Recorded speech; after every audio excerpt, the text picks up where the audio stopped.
My name is Helen Monroe. I'm 58 years old, and for most of my adult life, I worked for a family-owned logistics company called Crossbridge Freight and Cargo.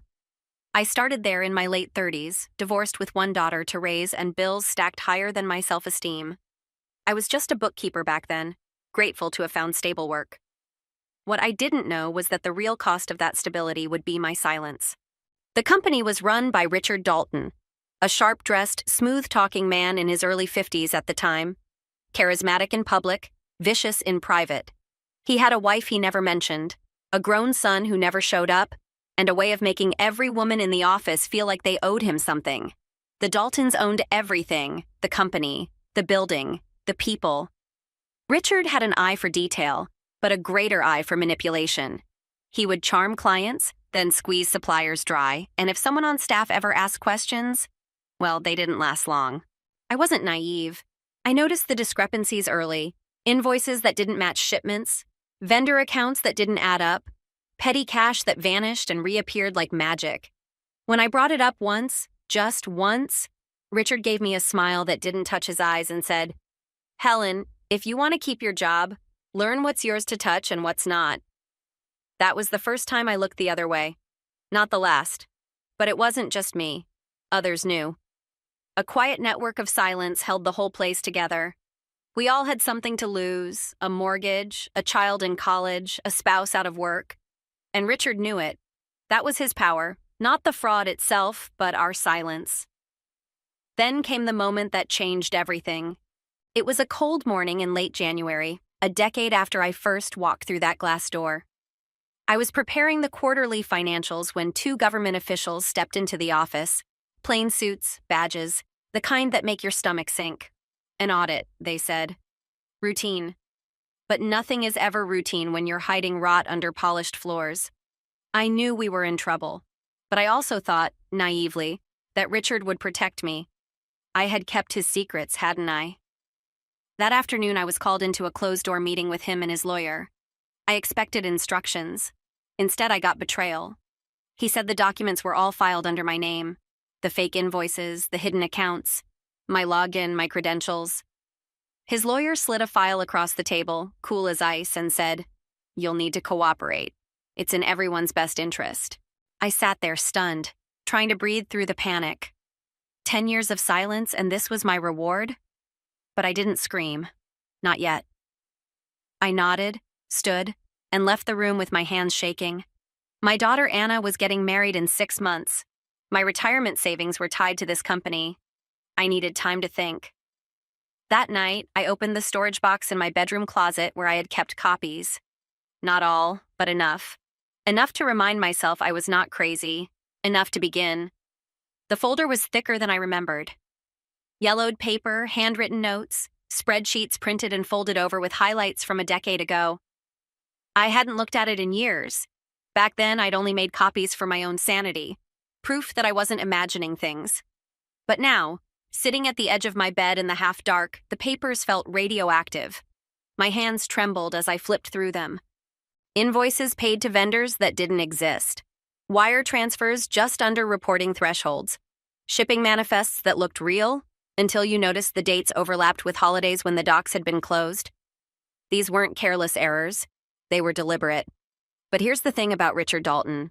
He never dirtied his own hands. The transactions were always signed off by someone else. Me, in most cases. Sometimes they'd been changed after I signed them, but it didn't matter now. My login was used. My name was on the forms. The trail led to me. The next morning, I didn't go to work. I didn't call in. I just sat in the kitchen with my coffee going cold and thought about how quickly a life can unravel. By noon, my phone rang. Unknown number. I didn't answer. Then it rang again and again. Finally, I picked up. It was Walter Shaw, the company's in-house accountant, a nervous, quiet man who had kept mostly to himself. "Helen," he said in a whisper, "they're scrubbing everything. Files, emails, backups. It is deleting whole drives." "Why are you telling me this?" A pause. "Because you didn't deserve this. I tried to speak up once, remember? They cut my hours for a month." "I remember," I said, voice barely audible. "You're the scapegoat, Helen. Everyone's pretending they didn't know. I've got copies of some things too, but I can't be seen talking to you. He hung up before I could reply. I stared at the phone.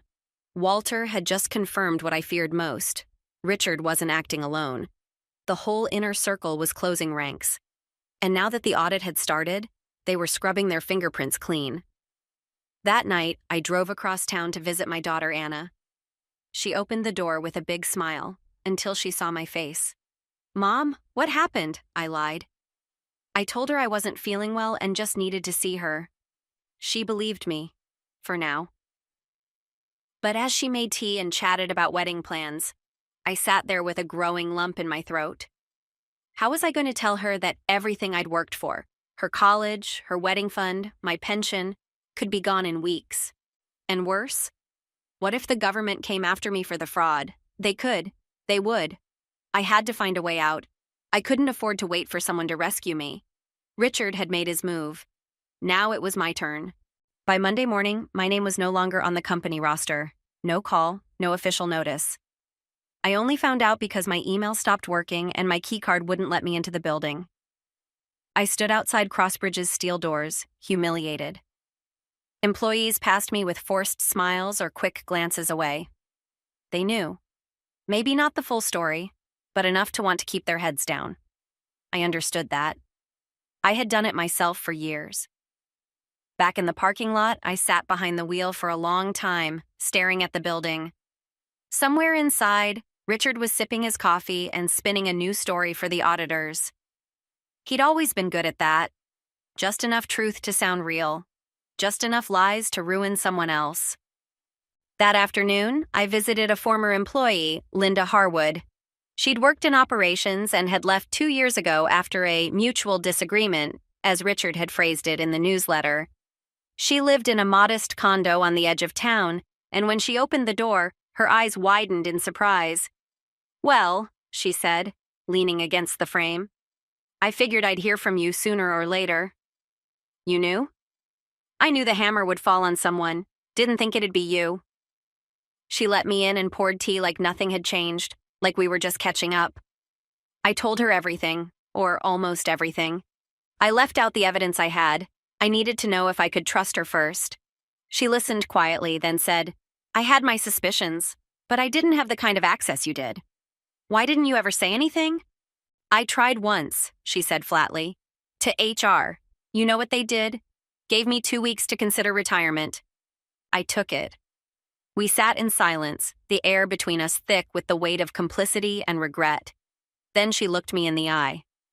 "If you're thinking about fighting back, you're going to need more than paperwork. You'll need proof Richard gave the orders, directly." "I know, I just don't know how to get it." She set her cup down with a decisive clink. "Then it's time to find someone who does." Before I left, she handed me a name scribbled on a notepad: Maxine Trotter. She was the company's compliance officer, briefly. Smart woman, too smart for Richard's games. He pushed her out. If anyone knows where the bodies are buried, it's her. As I drove home, I felt something I hadn't felt in days: momentum. I wasn't just waiting anymore. Finding Maxine Trotter wasn't easy. She had no social media, no LinkedIn, no online presence at all. It took me 3 days of digging, a few discreet calls to former colleagues, and finally a connection through a friend of a friend in HR who remembered she'd moved to a town 2 hours north. I drove there on a gray Thursday morning, heart pounding the entire way. I didn't know what I was going to say. I just hoped she'd open the door. She lived in a modest brick house at the edge of a quiet neighborhood. When she answered, I almost didn't recognize her. I remembered Maxine as sharp, polished, always in heels and tailored jackets. Now she looked tired, wary, older than she should have. "I'm sorry to show up like this," I said quickly. "I used to work at Crossbridge. My name is Helen Monroe." Her eyes didn't blink, but I saw something shift in them. She stepped aside silently, letting me in. We sat at her kitchen table, her dog curled at her feet. I told her my story, what had happened, what Richard had done, how I was being set up. I didn't embellish, didn't ask for sympathy. Just told the truth. She listened without interrupting. When I was done, she stood and poured us both coffee. "I warned them," she said finally. "Back then, when I first noticed the discrepancies, Do you know what Richard said to me? I shook my head. He said, Maxine, people who dig too deep usually find dirt on themselves. That was his warning. Why didn't you go public? I did. I reported it to the board. They dismissed me 2 weeks later, called it a restructuring, but I kept everything I had. My heart skipped. You still have it? She nodded slowly. Most of it. Emails, reports, internal memos, enough to show that Richard knew what was happening and encouraged it. Would you be willing to share it? She looked at me for a long moment. Are you planning to go to the authorities? I don't know, I admitted. But I need to clear my name. I need to protect what's left of my life. Maxine stood, walked into a side room, and returned with a slim black USB drive. She placed it on the table between us. Take it, but be careful. Richard has friends in places you don't see coming. I clutched the drive like it was a lifeline. As I drove home, 1,000 thoughts raced through my mind. I now had enough to build a case, or at least start one. But Maxine's warning echoed louder than everything else. I wasn't just up against Richard. I was up against a system built to protect him. I didn't sleep that night. The USB drive sat on the table beside my bed like it was ticking. By morning, I knew I couldn't keep it in the house. If something happened to me, it had to survive. I copied everything onto an external hard drive and locked it in a safety deposit box under Anna's name. She didn't know, of course. I still hadn't told her anything. She was preparing wedding invitations and looking at honeymoon flights while I was hiding evidence of white-collar crime. With a copy secure, I drove to Walter Shaw's apartment. He lived alone in a one-bedroom with blinds that never opened. When he let me in, I saw a man who hadn't slept well in years, paranoid, tense. But when I showed him the file structure from Maxine's drive, something changed. He leaned forward like a man seeing daylight for the first time. I recognize these threads, he whispered. Look at this memo. That's Richard's phrasing. He used to say things like this all the time. Is there anything in your files that connects to this? He nodded slowly. I kept screen captures. Whenever I saw things being deleted or altered, I couldn't prove they came from Richard, but with this... He trailed off, eyes wide. This could work. Work how? He paused. If we can map the edits in the internal system to the timestamps on Maxine's memos, it might prove someone was covering up after she raised concerns. That could implicate more than just Richard. What about the board? He gave a humorless chuckle. They don't care unless it's a threat to them personally. But if we present this to the right people, external people, it'll be harder to bury. I hesitated. Should we go to the feds? Walter's face tightened. Not yet. If we go now and they alert Richard's legal team, he'll go into full attack mode. He's got lawyers on retainer and friends in compliance. We'll be buried in counterclaims and denials before the truth sees daylight. Then what do we do? Walter looked at me with a mix of fear and conviction. We build a timeline, a map, everything in order, clean, clear, airtight. And then we find someone who has to listen. I left his apartment with a mix of hope and dread. I knew Walter was right. We had to move carefully. But when I got home that evening, my mailbox was hanging open. Inside wasn't the usual stack of bills and junk. It was empty except for a single folded piece of paper, no envelope, no signature, just one line in thick black ink. Stop digging, Helen. My hands froze. Someone knew. I stared at the note for a long time. It wasn't just the words, it was the message behind them. Someone had come to my house. Someone who wanted me scared, quiet, paralyzed. I didn't call the police. What could I say? That someone left a piece of paper in my mailbox? They'd file a report and nothing else. And if Richard had friends in the right places, as Maxine had warned, getting law enforcement involved might only alert him that I was planning to strike. But I couldn't ignore it either. I checked the locks on all my doors and windows, dug out the old baseball bat from Anna's high school days, and placed it beside my bed. Sleep again was a luxury I couldn't afford. The next morning, I met Walter at a neutral location, an old library downtown. We brought our laptops, sat at opposite ends of a dusty oak table, and worked in silence. Maxine's files were detailed. Memos she'd written, warning of internal discrepancies and unusual payment behavior. and Walter had dozens of time-stamped images showing changes made to those very transactions. We created a timeline, placing every incident side by side: memos, edits, payment approvals, account deletions. We highlighted patterns. Most of the suspicious activity ramped up after Maxine left. Walter's screen captures revealed how specific amounts were altered post-approval, always to the benefit of shadow vendors. "I recognize this vendor," I said at one point, tapping the screen. "Kreslin Solutions. I processed payments to them. Richard said they were a subcontractor." Walter shook his head. "I looked into them. It's a shell, registered to a mailbox in Delaware. You know whose name is on it?" I braced myself. "Who?" "Richard's son, Christopher Dalton." My breath caught. Richard had kept his family hidden from the office. Rumor was they were estranged, but now it made sense. He was laundering money through companies connected to his own family. "If we can prove Richard knowingly sent funds there," I whispered, "we don't just have fraud, we have conspiracy." Walter nodded. "But proving it means tracking the money, and that's dangerous." Dangerous. That word kept circling back, like a vulture. Later that afternoon, I went to pick up groceries, forcing myself to act normal. When I came back out to the parking lot, the tires on my car were slashed, all four. I stood there, cold and furious, as the wind cut through my coat. This wasn't just intimidation anymore. It was escalation. Someone was watching. Someone knew I hadn't stopped digging, and now they were getting closer. I reported the tires slashing to the police. They were polite but dismissive. "Could be teenagers," the officer said as he scribbled down my statement. "Happens more often than you think." He didn't ask about the note. I didn't offer it. What was the point? It wouldn't be in the report. And I couldn't risk drawing the wrong kind of attention, not when I was so close.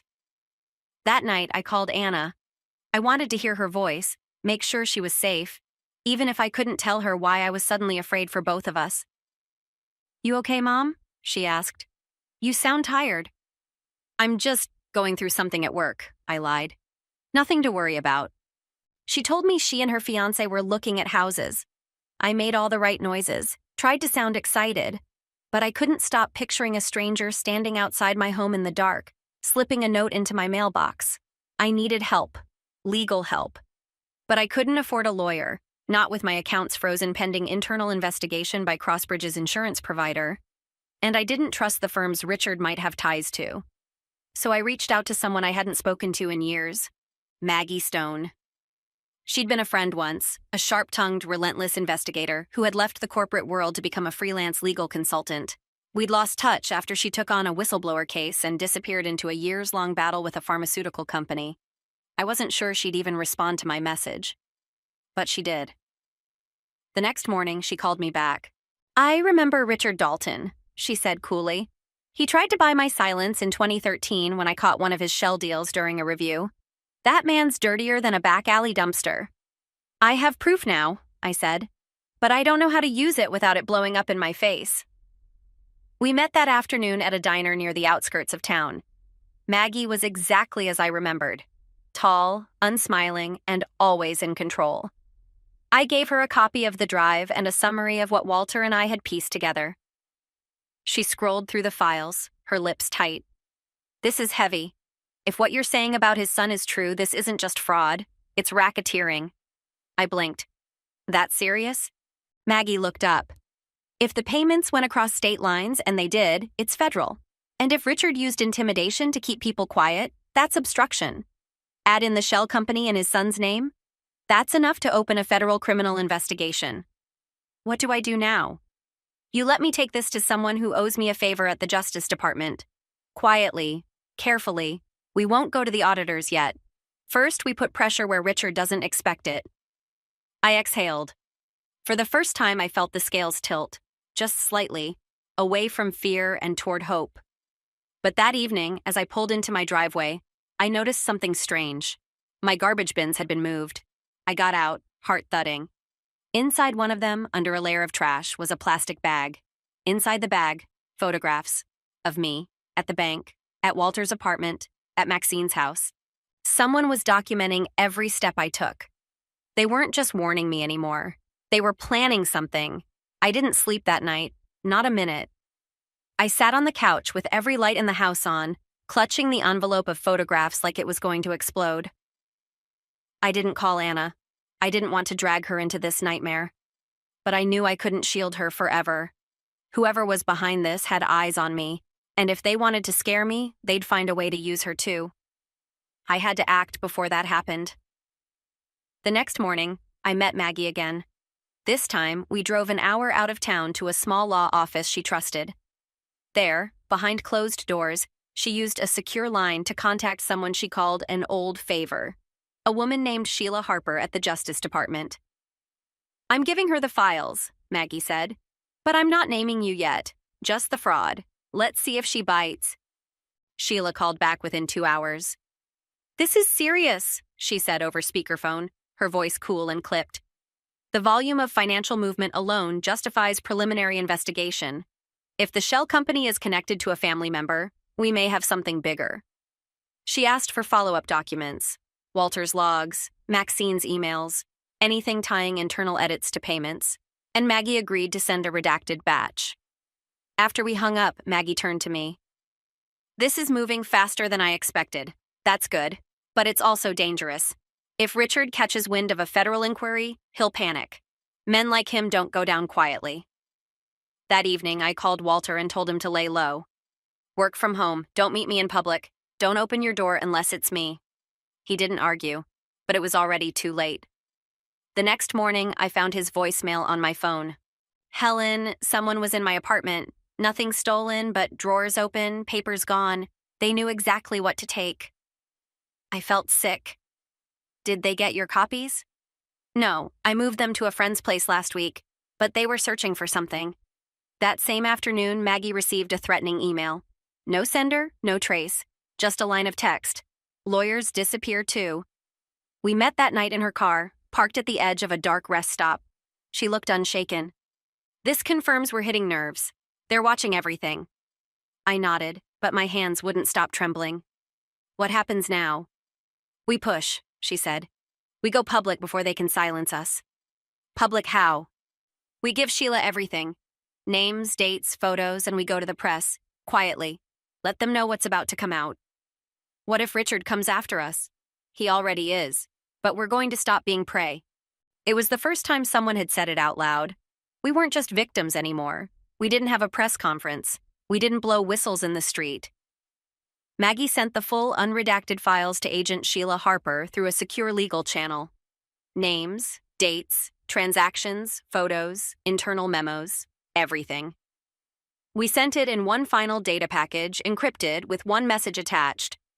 "If anything happens to us, this goes to the press." Sheila responded quickly, an official acknowledgement, and then silence. She couldn't tell us what they were doing. Not yet. "These cases don't unfold in a week," Maggie reminded me. "They take time. Surveillance, quiet subpoenas, federal steps." Time. The one thing I felt I had less and less of. 2 days later, Maggie called me. "They raided Crossbridge this morning." I stopped breathing. "What?" "Quiet sweep, Internal Revenue, Department of Justice, 3 plain vans. They took hard drives, laptops, servers, no arrests yet, but Richard knows." It felt surreal. 10 years of secrets, 10 years of guilt, silence, fear, and now the walls were finally closing in. But that feeling didn't last long. The next evening, as I was returning from visiting Anna, I saw them. 2 men in a black SUV parked across from my house. They didn't get out, they didn't approach, they just watched. I pulled into my driveway and stood outside the car, staring right back. Eventually, they drove off. I called Maggie, and she confirmed what I already feared. "They're not feds," she said. "They're his people. Private security. He's scared, that's good." It doesn't feel good. It's the reaction of a man who knows he's no longer in control. Later that week, Sheila contacted Maggie directly. Her voice was calm but urgent. "We've frozen several of Crossbridge's accounts, traced funds back to shell companies in 2 states and a holding account in the Cayman Islands. We also have evidence of tax evasion, intimidation, and wire fraud. We're moving forward." "Will he be arrested?" Maggie asked. "In time. We need to build the net wide enough so it doesn't break, but he won't be able to run. I broke down after that call. It was finally happening, not all at once, not with a bang. But piece by piece, Richard's empire was crumbling. The next morning, I opened my front door and found a white envelope. Inside was a single check, $150,000 signed by Richard Dalton, and a note. "Let's end this before it gets out of hand. Walk away." I stared at the check like it was poison. It was too late for bribes, too late for silence. I called Maggie. "We go to the press." 2 days later, the story broke. It started quietly, just a small investigative piece on a mid-sized business blog. But Maggie had connections. Within 24 hours, the story hit a national outlet. By the third day, it was everywhere. Crossbridge executive implicated in multi-state fraud scheme. Whistleblower faces intimidation after exposing white-collar crime. They didn't name me directly at first, but people knew. My neighbors started looking at me differently. Some offered shy nods of support, others looked away. It didn't matter, the truth was out. Maggie handled the press. Walter stayed hidden. Maxine agreed to a quiet interview with a federal investigator. Agent Harper began issuing subpoenas and tracing Richard's assets. Christopher Dalton's name hit financial tracking lists. Then it happened. Richard Dalton was arrested. Not in handcuffs, not in a perp walk, but quietly, behind closed doors, as the DOJ moved in with full indictments.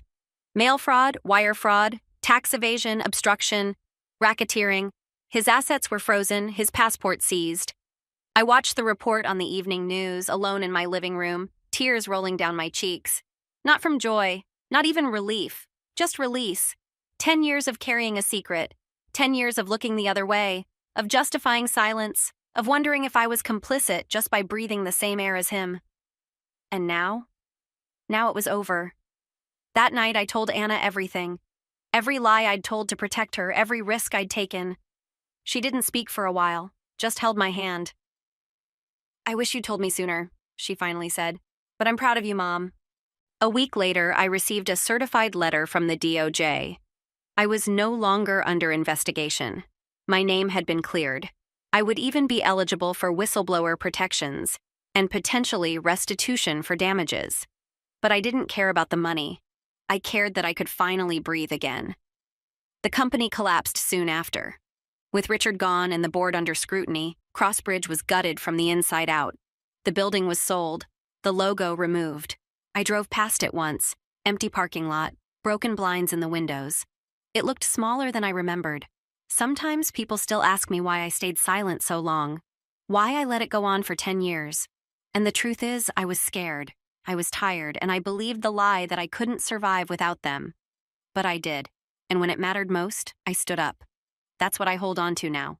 Not the betrayal, not the threats, but the moment I finally said no more.